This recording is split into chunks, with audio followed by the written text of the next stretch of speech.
T'as déjà eu ce ressentiment intérieur que lorsque t'es en train de travailler, le plus tu te concentres sur ta tâche, le plus t'es en train de pousser, le plus t'es en train de te concentrer, tu ressens comme un mal de tête, comme s'il y avait une grosse pression intérieure,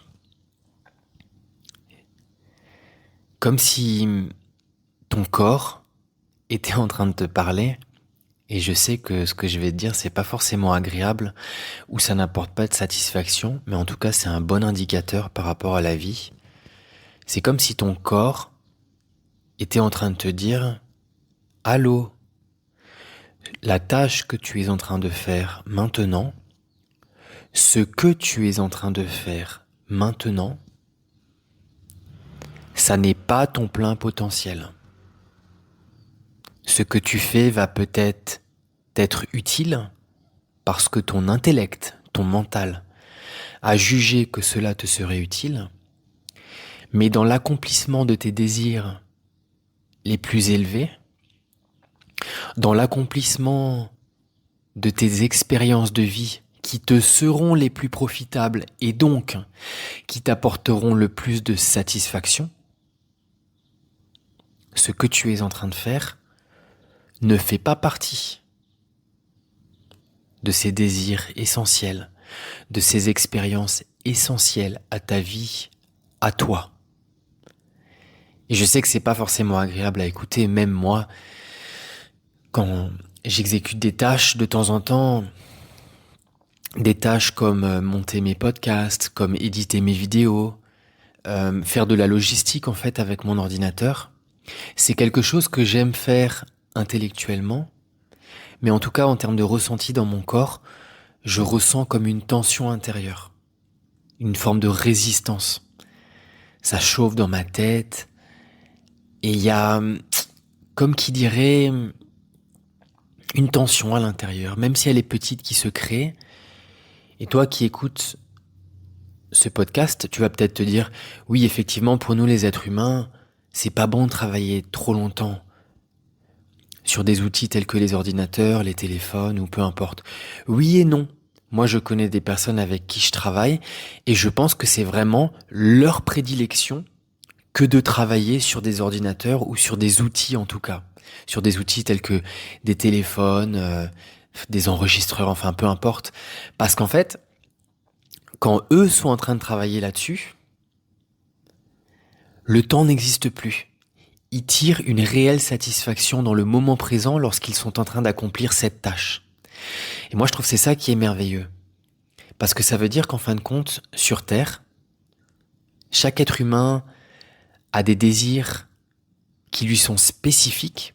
Et lorsque l'on accomplit les désirs qui nous sont propres, et que chaque être humain va accomplir les désirs qui lui seront propres, nous, tous les êtres humains, on va former un cercle, mais hyper harmonieux, parce que chacun va venir faire ce qui lui est propre et ce qui sera complémentaire aux autres dans la communauté humaine. Tu vois, il y a peut-être une personne, elle va tirer une satisfaction colossale que de travailler dans un champ. Il y en a un, il va tirer une satisfaction très grande que de travailler sur un ordinateur. Et chaque être humain, en fait, il va tirer une satisfaction énorme de par ses désirs uniques à lui. Mais la question c'est, est-ce que moi, est-ce que toi, on a vraiment compris quelle est notre raison d'être? Quelle est notre mission de vie? Quelle est cette chose qui, lorsqu'on l'a fait, on ressent une satisfaction tellement grande que le temps n'existe plus, et lorsque on est en train d'effectuer cette tâche, lorsque l'on est en train de faire l'expérience de la réalisation de ce désir, le temps n'existe plus, mais on est en train de se réénergiser dans l'accomplissement de cette action et dans l'accomplissement de cette expérience, et en fin de compte, c'est que de la satisfaction. De la satisfaction lorsque l'on entreprend de faire cette tâche, de la satisfaction lorsque l'on est en train d'effectuer cette tâche, et de la satisfaction lorsque ce désir, lorsque cette tâche est accomplie. Donc en fin de compte, cette tension que l'on ressent lorsque l'on est en train de faire certaines choses, en fin de compte, cette tension, cette résistance, c'est une grâce. C'est une vraie opportunité. C'est un indicateur dans notre corps qui est en train de dire « Allô, ce que tu es en train de faire n'est pas fait pour toi. Quelqu'un d'autre est fait pour faire cette tâche-là. Et peut-être qu'une autre personne est faite pour accomplir cette tâche-là pour toi parce que cette personne va le faire mieux et elle le fera mieux parce que cette tâche-là, c'est sa vraie satisfaction à elle, c'est sa mission de vie, c'est sa raison d'être. Tu vois, peut-être que... Je te donne un exemple. Moi, par exemple, l'une des choses où je tire un plaisir colossal, c'est de faire des grandes expéditions spirituelles dans la région himalayenne du nord de l'Inde et d'aller à la rencontre des grands maîtres dans les grands monastères de cette région himalayenne, de ce plateau himalayen qui est à 4000 mètres d'altitude. Moi, j'adore me balader là-bas et discuter avec eux. Quand moi je fais ça, le temps n'existe plus. Mais par contre, si je dois m'enregistrer en train de le faire, me filmer, c'est quelque chose où j'ai pas de plaisir en fait.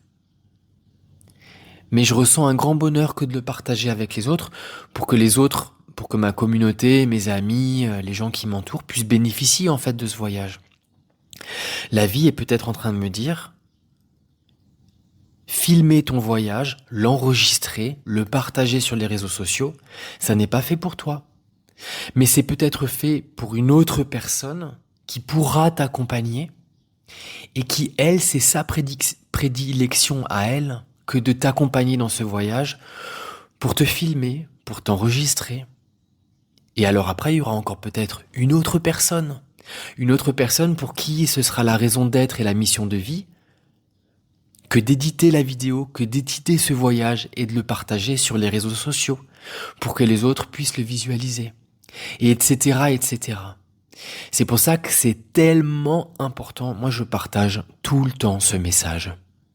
Ton ressenti intérieur, les émotions que tu ressens à l'intérieur de toi-même, c'est hyper important. C'est colossal pour toi-même que tu te calibres avec ce que tu ressens parce que ce que tu ressens est l'indicateur de ce qui est fait pour toi. Et c'est aussi l'indicateur de ce qui est fait pour d'autres personnes, si cela ne te correspond pas. Tu comprends ce que je veux dire? C'est tellement important. C'est pour ça qu'il est vital de ne pas fuir et de ne pas se distraire des émotions qui nous font ressentir du mal-être. Parce que ce sont juste des indicateurs qui sont là pour nous dire ce que tu es en train de faire n'est pas fait pour toi. Quelqu'un d'autre va mieux le faire que toi et il va mieux le faire ou elle va mieux le faire parce qu'il ou elle ressentira de la satisfaction lorsqu'il sera en train de faire cette action-là et il ou elle ressentira de la satisfaction parce que c'est sa mission de vie, parce que c'est sa raison d'être. Tu vois là où je veux en venir? Tout ce qui te procure du bien-être, de la joie, tout ce qui te procure un ressenti, une émotion de satisfaction telle que le temps n'existe plus, ça, c'est fait pour toi. Continue de faire ces choses-là. Coupe ton mental qui est en train de te dire « Mais ne fais pas cette chose-là, elle ne t'apportera rien. » T'es pas en train de gagner de l'argent quand tu fais ça. T'es pas en train de générer de l'abondance. T'es pas en train de ceci ou de cela. On s'en fout de ce que le mental dit. Écoute ton cœur. Ton cœur te donne des ressentis de bien-être. Si tu as du bien-être, alors c'est que tu es sur le bon chemin. Ou alors ton cœur est en train de te donner du ressenti de résistance. Et c'est bien. C'est que tout simplement, quelqu'un d'autre sera plus approprié pour effectuer cette tâche-là pour toi. Alors ne la fais pas et réfléchis à comment tu peux partager cette action que tu dois accomplir avec quelqu'un d'autre qui pourra l'accomplir pour toi. Là où je veux en venir, c'est que écoute toujours ton ressenti intérieur. Si tu te sens bien, c'est que tu es sur le bon chemin. Si tu ne te sens pas bien, c'est juste que tu dois te recalibrer avec des actions qui sont faites pour toi. Et alors peut-être que tu peux partager ces actions qui te procurent de la résistance avec d'autres personnes. Tu te rends service parce que ton action sera accomplie par quelqu'un d'autre, tu n'auras pas besoin de la faire. Mais surtout, tu vas donner l'opportunité à une autre personne de ressentir de la satisfaction en accomplissant cette tâche qui n'est pas faite pour toi, mais pour cette personne. Tu vois là où je veux en venir ? Je l'espère. En tout cas, n'hésite pas à écouter cet audio, ce podcast, ce message plusieurs fois, parce qu'il est tellement important. Quand tu es calibré avec ton cœur, avec tes émotions et avec ton ressenti, tu es calibré avec Dieu lui-même. Tu es calibré avec la nature, avec l'univers, avec la vie elle-même. Voilà.